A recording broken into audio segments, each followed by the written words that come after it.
अब देखेंगे राजस्थान का जो एकीकरण है उसका 5वां चरण यानी मत्स्य संघ का व्रत राजस्थान में विलय। तो पहला चरण और चौथा चरण इन दोनों को मिलाकर हम बनाएंगे 5वां चरण। कौन सा बनाएंगे? 5वां चरण। जो मत्स्य संघ पहले चरण के अंदर बना हुआ था और 4 चरणों में हमने देखे कि जो राजस्थान संघ था इसमें फिर मेवाड़ को शामिल किया गया था, इसके बाद में व्रत राजस्थान बनाया गया था। तो ये सारी तो कितने हो गए थे, ये ऐसे करके 4 चरण हो गए थे। अब इन 4 चरणों में एक चरण को क्या करेंगे शामिल, वो पहला वाला चरण। इसमें इसको क्या करेंगे हम ऐड करेंगे, यानी इसमें क्या करेंगे हम उसे शामिल करेंगे। तो इस तरीके से हम क्या बनाएंगे, ये 5वां चरण बनाएंगे। कौन सा चरण बनाएंगे? 5वां। तो 5वें चरण के हम बारे में देखेंगे। तो इस समय क्या था, मत्स्य संघ के निर्माण के समय मत्स्य संघ में सम्मिलित होने वाले 4 राज्यों के शासकों को स्पष्ट कर दिया, यानी पहले इनको बता दिया था कि आपको स्वतंत्र नहीं रखेंगे, आपको एक स्वतंत्र इकाई के रूप में आप राज्य नहीं रख सकोगे, आपको मिलना होगा, किसी में भी मिलना होगा, आपको राजस्थान या उत्तर प्रदेश में से किसी में भी आपको क्या किया जाएगा, शामिल किया जाएगा। ये मत्स्य संघ के जो गठन है उसके समय इनको बता दिया था। इधर क्या कर रहे थे, इधर मत्स्य संघ स्वतंत्र रूप से क्या कर रहा था, कार्य कर रहा था, किंतु सरकार के सामने काफ़ी सारी समस्याएं थी, यानी सही तरीके से काम नहीं कर रहा था। इसमें से कुछ समस्याओं की हम यहाँ पर बात करेंगे। एक तो इस क्षेत्र में क्या था, मेवों का उपद्रव था। पहली समस्या तो ये मेव क्षेत्र में उपद्रव कर रहे थे और सरकार के लिए बड़ी चिंता थी, क्योंकि मेव अलग से एक अपने लिए अलग से एक इकाई बनाना चाहते थे। मेविस्तान नाम से अपने अलग इकाई का गठन करना चाहते थे। अलवर और भरतपुर के जो मेव जाति थी, तो इसके कारण पहले भी हमने देखा था कि यहाँ मेवों के कारण ही यहाँ सांप्रदायिक समस्याएं उत्पन्न हुई थी। इधर जो भरतपुर किसान सभा, तो मैंने आपको पहले जो हमने बताया था कि जो भरतपुर के महाराजा थे, उनके ब्रजेंद्र सिंह, उनके जो भाई थे, वो भी इस तरीके का क्या कर रहे थे, आंदोलन चला रहे थे और उन्होंने भरतपुर को एक अलग रखने का क्या किया था, प्रयास किया था। और इसके लिए उन्होंने, क्योंकि वो जाट रियासत थी, तो जाटों को एक उन्होंने नारा दिया था कि जट्टा पगड़ी संभाल जाट झंडा बुलंद रहेगा। जो मान सिंह नाम था इनके भाई जी का, भरतपुर के शासक ब्रजेंद्र सिंह, वो ऐसी मांग कर ही रहे थे। तो यहाँ पर भरतपुर किसान सभा और वहाँ की जो नागरिक सभाएं मिलकर के सरकार विरोधी आंदोलन चला रही थी, जो अपनी चरम सीमा पर पहुंच चुका था। अब भरतपुर किसान सभा क्या करती थी, ब्रज प्रदेश नाम से, यानी भरतपुर चाहती थी कि जो 2 राज्य हैं, भरतपुर और धौलपुर, देखो इसमें से 2 राज्यों ने राजस्थान में शामिल होने की स्वीकृति दे दी। एक तो अपने था अलवर और एक था करौली, ये तो कहेंगे हम राजस्थान में। जबकि इन 2 राज्यों ने प्रारंभ के अंदर तो क्या क्या, भरतपुर और धौलपुर ने कहा था हम तो क्या करेंगे, अलग ही रहेंगे और हमारा एक अलग इकाई बनाई जाए जिसका नाम होगा ब्रज प्रदेश। तो इस तरीके से अलग अस्तित्व की मांग की। तो ऐसी स्थिति में क्या हो गया, ये आशंका उत्पन्न होगी कहीं मत्स्य संघ का क्या हो जाए, विघटन ही नहीं हो जाए, ये टूट ही नहीं जाए। इधर जब बाद में थोड़ा इनको ज़्यादा कहा कि आप थोड़े समय के विचार करो, फिर से विचार करने को कहा, तो भरतपुर तैयार हो गया लेकिन धौलपुर नहीं तैयार हुआ। धौलपुर सबसे अंत में तैयार हुआ, लेकिन उसने ये कह दिया कि जो हमारी जनता से पूछो, आप हमारी जनता से पूछ करके आप पता करो कि जनता राजस्थान में विलय होना चाहती है या उत्तर प्रदेश के अंदर। तो इस कारण फाइनल रूप से एक समिति का गठन किया गया था, वो अभी हम आगे देखेंगे, शंकरराव देव समिति। अब इस आशंका को मद्देनजर रखते हुए चारों राज्यों के शासकों और प्रधानमंत्री को बातचीत के लिए 10 मई 1949 को कहाँ बुलाया गया, दिल्ली के अंदर बुलाया गया। अब यहाँ पर विचारणीय विषय क्या रखा गया इनके सामने, इनको ये बताया गया कि आप किस में मिलोगे, निकटवर्ती राज्य यदि आप उत्तर प्रदेश में मिलना चाहते हो या राजस्थान में, ये इनके सामने बात रखी गई। तो वहाँ अलवर और करौली ने राजस्थान के विलय में पक्ष में, भरतपुर और धौलपुर उत्तर प्रदेश में विलय के इच्छुक थे। बाद में भरतपुर ने भी स्वीकृति दे दी थी और सबसे अंत में किसने दी थी, धौलपुर। लेकिन धौलपुर ने एक जो जनमत संग्रह की बात है वो बता दी थी कि हमारी जनता से पूछा जाए। तो इस कारण इस समस्या के समाधान के लिए सरकार ने क्या किया, सरकार भी रिस्क मॉडल नहीं लेना चाहती थी। इस कारण शंकरराव देव की अध्यक्षता में 3 सदस्य समिति गठित की गई, जिसके 2 अन्य सदस्य थे, एक प्रभुदयाल और एक R.K. सिद्धवा थे। तो ये 3 सदस्यों की क्या बनाएगी, समिति बनाएगी। इस समिति ने अपनी रिपोर्ट दी और उस रिपोर्ट के अनुसार, यानी उसकी सिफारिश के अनुसार भरतपुर और धौलपुर का जनमत क्या है, राजस्थान में विलय के पक्ष में। यानी जनमत ने क्या कहा, हम तो राजस्थान में ही विलय चाहते, उत्तर प्रदेश में नहीं चाहते। इस कारण 15 मई 49 है या 48 नहीं है। कब हुई है? 15 मई 1949 को इसका क्या हो जाता है? मत्स्य संघ का राजस्थान में विलय। अब ध्यान रखना, चरण मैंने बताया था 1 + 4 = 5, तो महीना भी 5 हुआ, यानी 15/5/1949 को इसका क्या हो गया था? इसका और जो वृहत राजस्थान उसका विलय हो गया। एक नई इकाई बनी जिसका नाम था संयुक्त वृहत्तर राजस्थान। यहाँ हम कह सकते हैं वृहत राजस्थान जो थर्ड है वो थर्ड का इस समय क्या होता है? निर्माण होता है। अब बाकी इकाइयाँ वैसे ही चल रही थी, उस बाकी इकाइयों में कोई परिवर्तन नहीं हुए थे। तो इस तरीके से इस समिति की सिफारिश के आधार पर कभी पूछ ले, कई बार तो पूछा जाता है कि कौन सी समिति का नाम पूछा जाता है। इसके अलावा कई बार इसमें कि कितने सदस्य थे शंकरराव समिति में, तो आपको बताना 3 सदस्य थे, जिसमें एक तो शंकरराव देव इसके अध्यक्ष थे, दूसरे प्रभुदयाल और तीसरे R.K. सिद्धवा। तो अब ये इस गठन के बाद में जो राजस्थान का मानचित्र है वो इस टाइप का हो गया था, है ना।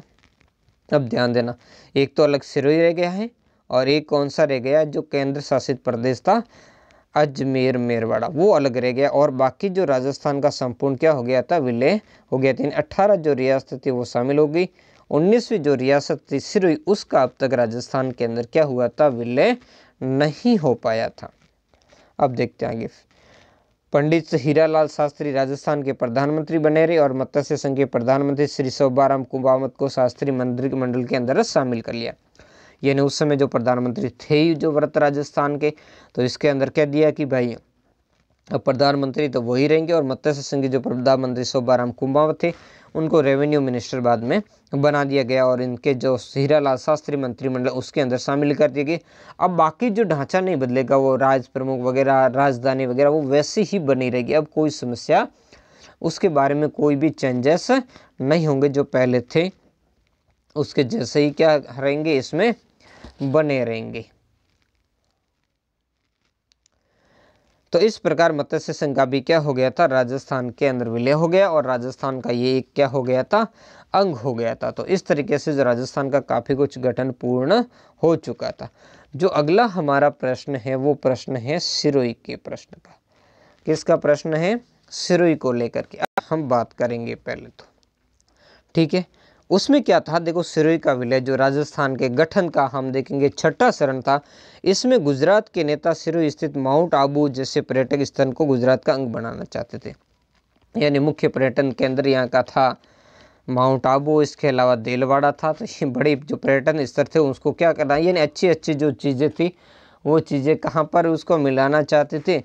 उसको मिलाना चाहते थे सिरोही राज्य के अंदर, ताकि क्या हो, सिरोही राज्य के ये दोनों स्टेट हैं, एक तो आबू और एक देलवाड़ा, जो पर्यटन के लिए मशहूर थे और इसको मिलाना चाहते थे गुजरात के अंदर, गुजरात एजेंसी के अंतर्गत मिलाना चाहते थे।